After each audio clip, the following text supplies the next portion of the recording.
ప్రభుత్వం తరఫున నేను క్షమాపణ కూడా చెప్తున్నాను. ఎందుకంటే మనం అనుకున్న దానికంటే డబల్ 3 రెట్లు ఎక్కువ వచ్చింది. రైతులకు ఇబ్బంది అయింది. కళ్ళాలల్లో 15 రోజుల నుంచి రైతులు ఇబ్బంది పడుతున్నారు. ఆ మాట వాస్తవం. అందుకని మేము కూడా చింతిస్తున్నాం అందరం. డెఫినెట్ గా రైతుల కోసం ఈ ప్రభుత్వం ఎప్పుడు కూడా రాత్రింబాలు కష్టపడి రైతులకు అన్ని రకాలుగా సపోర్ట్ గా ఉండాలన్న ఉద్దేశంతో పనిచేస్తుంది. కాబట్టి రాబోయే 10 రోజుల్లో కంప్లీట్ గా ధాన్యం సేకరణ కంప్లీట్ చేస్తామని చెప్పి నేను కూడా మాటిస్తున్నా.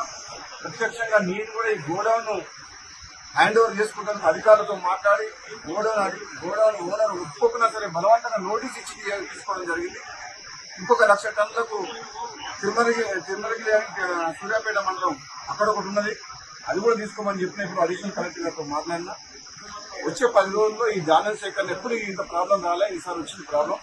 ఈసారి దిగుబడి ఎక్కువ రావడం వల్ల, కాబట్టి వివిధ కారణాల వల్ల ఆలస్యం అయింది. మా రైతు సోదరులందరూ కూడా దీన్ని పరిస్థితిని అర్థం చేసుకుని సహకరించాలని చెప్పేసి ప్రతిపక్ష పార్టీల అందరికీ కూడా నా విన్నపం ఏంటంటే, ఆలస్యమైన మాట వాస్తవం. మీరు కూడా ప్రజల పక్షాన చాలా సందర్భాల్లో మీడియా ద్వారా కానీ రైతుల పక్షాన మీరందరూ కూడా మీ పాత్ర పోషించారు. ప్రభుత్వం కూడా అన్ని రకాలుగా మీరు చేసిన పోరాటాలు కావచ్చు, మీ ప్రజల పక్షాన మాట్లాడడం కానీ రైతుల పక్షాన కానీ పాజిటివ్ గానే తీసుకుంటారు. నెగిటివ్ యాంగిల్లో రాజకీయ కోణంలో రాజకీయం చేయదలుచుకోలేదు. ఎందుకంటే ఇది రైతుల సమస్య.